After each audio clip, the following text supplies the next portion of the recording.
पत्नी ने कहा, फैसला कर लो, इस घर में तेरा बाप रहेगा या मैं। और उस बेटे के सामने खड़ा था वो पिता, जिसने अपना सब कुछ कुर्बान कर उसे खड़ा किया था। आज वही बाप बेटे के घर के दरवाजे पर कांप रहा था और बेटा दो रिश्तों के बीच फंसा था। एक तरफ पत्नी का हुक्म और दूसरी ओर बाप की कांपती हुई आंखें, जिसे देखकर इंसानियत भी कांप गई। लेकिन जो फैसला उस बेटे ने लिया, उसने आज के स्वार्थी रिश्तों को आईना दिखा दिया।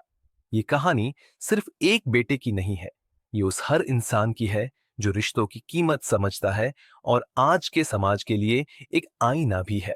पूरी कहानी जानने के लिए वीडियो को आखिरी तक जरूर देखें, लेकिन उससे पहले वीडियो को लाइक करें, चैनल को सब्सक्राइब करें। यह सच्ची कहानी उत्तर प्रदेश के कानपुर शहर की है, जहां आज रोहित और मीना की शादी की पहली सालगिरह थी। घर मेहमानों से भरा था, केक काटा गया, तालियां बजी, मीना मुस्कुराई और रोहित ने केक का टुकड़ा काटकर जैसे ही उसके होठों की तरफ बढ़ाया, तभी रोहित का फोन बज उठा। उसने मुस्कुराते हुए जेब से फोन निकाला, लेकिन जैसे ही नजर स्क्रीन पर पड़ी, उसकी मुस्कान पल में गायब हो गई। स्क्रीन पर चमक रहा था पापा कॉलिंग। उसके हाथ का केक वहीं गिर गया और आंखों की चमक एक पल में धुंधली हो गई। मीना ने माथा सिकोड़ते हुए पूछा, क्या हुआ? रोहित ने कुछ कहे बिना फोन रिसीव कर लिया। नमस्ते पापा। लेकिन उधर से जो आवाज आई, वो सीधी उसकी रूह में उतर गई। बेटा, मुझे अपने पास बुला ले, अब नहीं रहा जाता मुझसे। कांपती आवाज जैसे किसी टूटी हुई सांस से निकली हो। ऐसा लग रहा था कि एक पिता नहीं, कोई गुम हो चुका इंसान बोल रहा, क्या हुआ? सब ठीक है ना? रोहित की आवाज में बेचैनी थी। कुछ भी ठीक नहीं बेटा। तुम्हारी भाभी ने आज भी मुझे खाना नहीं दिया और तुम्हारे भाई ने मुझ पर हाथ उठाया। सुनते ही रोहित की सांसें थम गई। उसके हाथ से केक की प्लेट गिर गई और वो कुर्सी पर सीधा बैठ गया। पापा की आवाज अभी जारी थी, मुझे बहुत बुरा लग रहा है बेटा, मैं अब यहां और नहीं रह सकता। मेरी तबीयत भी ठीक नहीं है, मैं तेरे पास आना चाहता हूं। मीना ने कहा। क्या हुआ? रोहित की आंख नम हो गई और फोन को म्यूट करते हुए धीरे से बोला, पापा थे, कह रहे हैं कि भाई भाभी उन्हें तंग करते हैं और आज तो भाई ने हाथ भी उठा दिया। मीना पहले एक पल चुप रही, फिर उसका चेहरा सख्त हो गया, जैसे किसी का मन अचानक पत्थर बन जाए। तो तुम अब क्या सोच रहे हो? उसने ठंडी लेकिन तंज से भरी आवाज में पूछा। मुझे लगता है मुझे पापा को अपने पास बुला लेना चाहिए, रोहित ने धीमे से कहा। बस यही सुनते ही रीना ने उसकी आंखों में आंखें डालकर वो कह दिया, जिसने उस रात को सालगिरह की रात से ज्यादा जिंदगी की सबसे मुश्किल रात बना दिया। अगर तुमने पापा को इस घर में लाने की कोशिश की, तो मैं ये घर छोड़ दूंगी। कमरे में सन्नाटा फैल गया था, लेकिन उस सन्नाटे के बीच मीना की वो आखिरी बात, मैं ये घर छोड़ दूंगी, रोहित के कानों में हथौड़े की तरह बज रही थी। वो जो शादी की पहली सालगिरह पर अपनी पत्नी को हंसते हुए देखना चाहता था, उसकी बात सुनकर उसकी आंखें नम हो गईं। लेकिन उसने खुद को संभालते हुए मोबाइल का म्यूट मोड ऑफ करते हुए पापा से धीरे से कहा, पापा, मैं अभी शहर से बाहर हूं, 2-3 दिन में आता हूं, फिर बात करता हूं। फोन कट गया, लेकिन उसकी आत्मा जैसे वही कहीं लटकी रह गई, फोन की उस आखिरी कांपती आवाज के साथ। लेकिन मीना ने जैसे कुछ हुआ ही ना हो, केक उठाया और रोहित की ओर बढ़ाया। अब मुंह तो मीठा कराओ, ये पल तो हमारी जिंदगी का है ना। रोहित ने मुस्कुराकर केक का टुकड़ा खाया, लेकिन स्वाद जैसे राख हो गया हो मुंह में। उस रात वो बस उसी आवाज को सोचता रहा, पापा की कांपती आवाज, बेटा, अब और नहीं सहा जाता, जैसे उसके दिल के हर कोने में गूंज रही थी। 3 दिन बीत गए, लेकिन रोहित ने पापा को दोबारा कॉल नहीं किया। न वो मीना से बात कर सका और न ही खुद से। उसे हर समय बस यही डर सता रहा था कि अगर उसने मीना की मर्जी के खिलाफ कोई फैसला लिया, तो सब कुछ छिन सकता है। उसकी ये आराम की जिंदगी, ये खूबसूरत घर, ये अमीरी का सपना और शायद मीना भी। पर उसी शाम जब सूरज डूब चुका था और रोहित बालकनी में अकेले बैठा था, दरवाजे पर एक धीमी लेकिन ठहरी हुई दस्तक हुई। सामने उसके पिता खड़े थे, कपड़े भीगे हुए, कांपती आवाज, बेटा, दरवाजा खोल, मैं तेरे पास आ गया हूं। उसके सामने उसका बाप खड़ा था, जिसने उसे गोद में उठाकर चलना सिखाया। स्कूल के पहले दिन उसकी उंगलियां थाम कर ले गया और आज वो उसी बेटे के दरवाजे पर बारिश में कांपता खड़ा था। रोहित की आंखें भर आई। उसने दरवाजा खोलने के लिए हाथ बढ़ाया ही था कि पीछे से मीना की कड़कती आवाज आई, रुको रोहित। वो तेजी से आई और उसके हाथ पर अपना हाथ रख दिया। कौन है बाहर? पापा है। रोहित की आवाज कांप रही थी। यहां क्यों आए हैं वो? उसकी आवाज में अब सवाल नहीं, गुस्सा था। मीना, वो बीमार है। कहां जाएंगे वो? जहां से आए हैं वहीं लौट जाएं। मीना ने नजरें चुरा कर नहीं, आंखों में आंखें डालकर कहा। वो मेरे पापा है मीना। रोहित ने कांपती आवाज में जवाब दिया। उस वक्त रोहित के पास शब्द नहीं बचे थे। उसका बाप दरवाजे के बाहर बारिश में खड़ा था और उसकी पत्नी दरवाजे के अंदर दीवार बन चुकी थी। रोहित का हाथ अभी दरवाजे के पास ही है, लेकिन उस पर रीना का कसता हुआ हाथ जैसे एक लोहे की जंजीर बन गया था, जो उसके इरादों को जकड़े खड़ा था। उसकी आंखें अभी भी दरवाजे की होल से झांक रही थी और सामने उसके पापा रामलाल जी भीगते हुए, कांपते हुए, दरवाजा खुलने की आस में दीवार के सहारे खड़े थे। एक झुर्रियां भरा चेहरा जिसमें अब तक कितनी बार धूप और धूल लगी है, अब वो चेहरा उसी बेटे के दरवाजे पर यूं भीग रहा था जिसकी खातिर उसने अपनी जवानी खपा दी थी।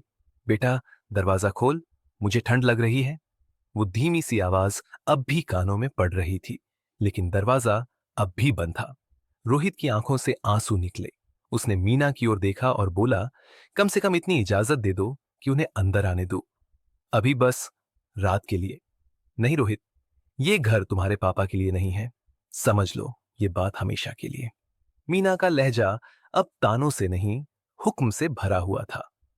अगर तुमने दरवाजा खोला तो मैं अभी इसी वक्त इस घर को छोड़ दूंगी।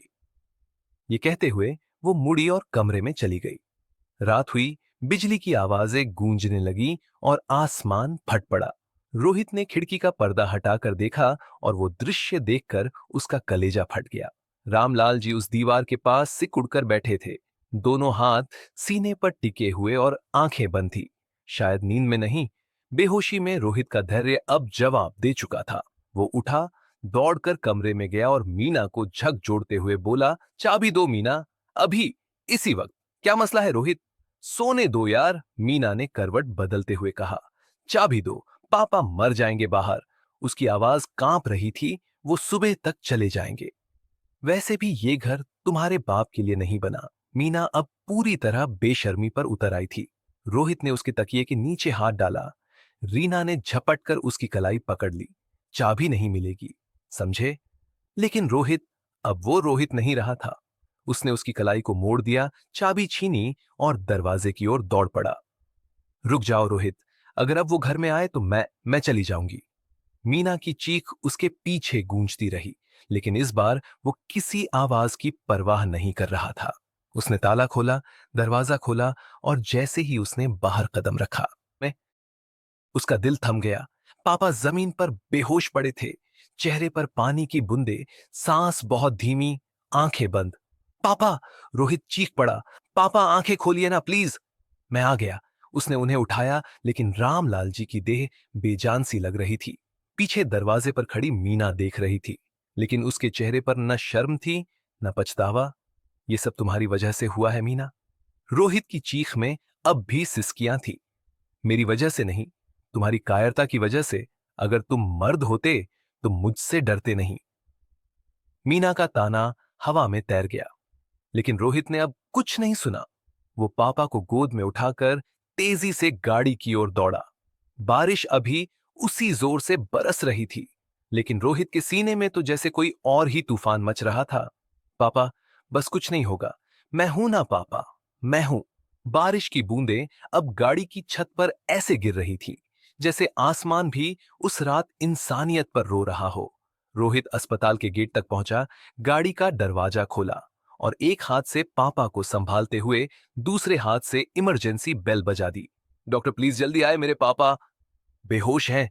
कुछ ही सेकंड में स्ट्रेचर आया। डॉक्टर्स दौड़ते हुए आए और रोहित के हाथों से पापा को लेकर अंदर भाग गए।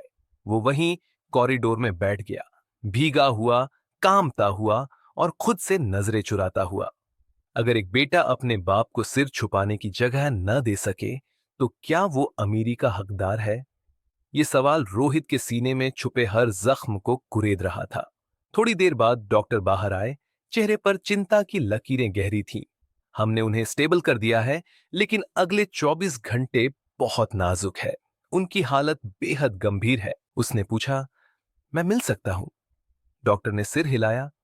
बहुत ज्यादा बात मत कीजिएगा। रोहित कमरे में दाखिल हुआ। पापा अभी बेसुध लेटे थे। ऑक्सीजन मास्क चेहरे पर था। वो चुपचाप उनके पास जाकर बैठ गया। उनका हाथ थामकर धीरे से बोला, पापा, मैं यहीं हूं, कहीं नहीं जाने दूंगा आपको। सब ठीक हो जाएगा। रामलाल जी ने आंखें खोली, उन्हें देखा और एक फीकी सी मुस्कान आई। बेटा, उन्होंने होंठ हिलाए, अब मत छोड़ना, और फिर आंखें बंद कर ली। रोहित का दिल जैसे टूट कर गिर पड़ा। वो वहीं बैठा रहा पूरी रात। न मीना को कॉल किया, न किसी दोस्त को। सुबह सूरज उगा तो सही, लेकिन रोहित की आंखों के आगे अभी वही अंधेरा था। अब रोहित को वो अमीरी नहीं चाहिए। भगवान ने उस दिन उसका साथ दिया। अगली शाम डॉक्टर ने कहा, अब खतरा टल चुका है, लेकिन देखभाल की सख्त जरूरत है। रोहित की आंखों में जो आंसू आए, वो पछतावे के नहीं थे।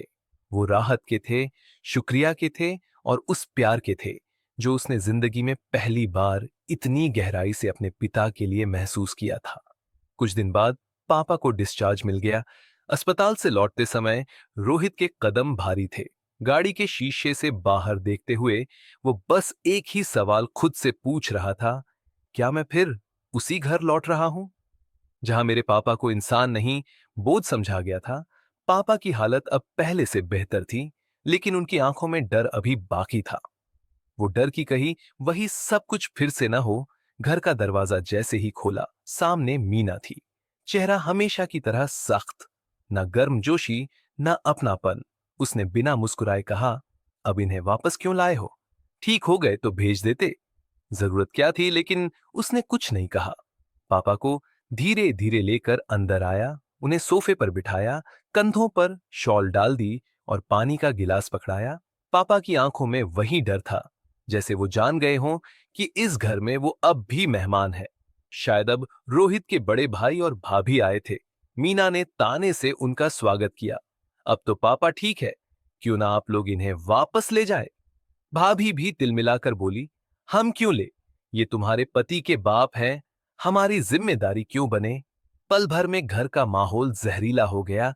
तीनों तरफ से सिर्फ बहस, ताने और नफरत के बाण चलने लगे। पापा एक कोने में चुपचाप बैठे थे, चेहरे पर वही बेबसी, वही अकेलापन। और तब रोहित उठ खड़ा हुआ। आवाज बहुत धीमी थी, लहजे में अब भी वही सख्ती थी। मीना, मैंने तुम्हारी हर बात मानी, तुम्हारे हर फैसले का सम्मान किया, लेकिन आज मैं खुद से नजर नहीं मिला पा रहा, क्योंकि तुम्हारे डर और घमंड के बीच मैं वह बेटा खो बैठा हूं जो अपने बाप को कभी तकलीफ में नहीं देख सकता था। मीना कुछ कहने ही वाली थी, लेकिन रोहित ने हाथ उठाकर उसे रोका और कहा, मैं आज अभी इस घर को छोड़कर जा रहा हूं, और शायद अब कभी लौटूंगा भी नहीं। मीना का चेहरा सफेद पड़ गया। रोहित, तुम ऐसा नहीं कर सकते। तुम इतनी बड़ी सजा दोगे। पापा को यही रहने दो, मैं सब ठीक कर दूंगी। प्लीज बस एक मौका। वो रोहित के पैरों में गिर पड़ी। मैं वादा करती हूं, सब बदल दूंगी। तुम जहां कहोगे, जैसे कहोगे, मैं वैसे करूंगी। प्लीज मत जाओ। लेकिन इस बार रोहित की आंखों में पानी नहीं था, बस पत्थर जैसी शांति और एक साफ फैसला। मैं ठान चुका हूं मीना, मैंने सब सह लिया, लेकिन अब नहीं। पापा को कोई और तकलीफ नहीं दूंगा। मैं उनका बेटा हूं और इस बार उन्हें बचाने जा रहा हूं। उसने पापा का हाथ पकड़ा, धीरे से उन्हें सहारा देकर उठाया और बिना पीछे देखे दरवाजा से बाहर निकल गया। मीना वहीं जमीन पर बैठ गई, सिसकती रही, लेकिन रोहित नहीं रुका। उसी दिन रोहित ने एक किराया का फ्लैट ले लिया और अब उस फ्लैट में दो इंसान रहने लगे, एक पिता और एक बेटा। घर छोटा था, लेकिन उस घर में अब कोई ताना नहीं था, कोई अपमान नहीं था, सिर्फ प्यार था। रोहित अब खुद खाना बनाता है, पापा के पैरों को दबाता है और रात को उनके बगल में बैठकर वो कहानियां सुनाता है जो कभी पापा ने उसे बचपन में सुनाई थी। पापा अब मुस्कुराते हैं, क्योंकि अब वो सिर्फ जी नहीं है, वो सम्मान के साथ जी रहे हैं और रोहित अब उसे किसी पछतावे का डर नहीं है, क्योंकि उसने वो किया जो एक सच्चे बेटे को करना चाहिए। दोस्तों, अगर किसी रिश्ते में सिर्फ शब्द रह जाएं और आत्मा मर जाए, तो उसे निभाना नहीं चाहिए, उसे छोड़ देना चाहिए। कभी कभी इंसान को अपना सम्मान बचाने के लिए उसे सबसे करीब के रिश्तों से भी दूर जाना पड़ता है। दोस्तों, आपके हिसाब से जो रोहित ने जो फैसला लिया वो सही था कि नहीं? कमेंट करके जरूर बताइए, क्योंकि आपकी एक राय हजारों लोगों की आंख खोल सकती है। और अगर कहानी पसंद आई हो तो वीडियो को लाइक करें, शेयर करें और हमारे चैनल स्टोरी बाय डीके को सब्सक्राइब जरूर करें। मिलते हैं अगले वीडियो में। तब तक के लिए खुश रहिए।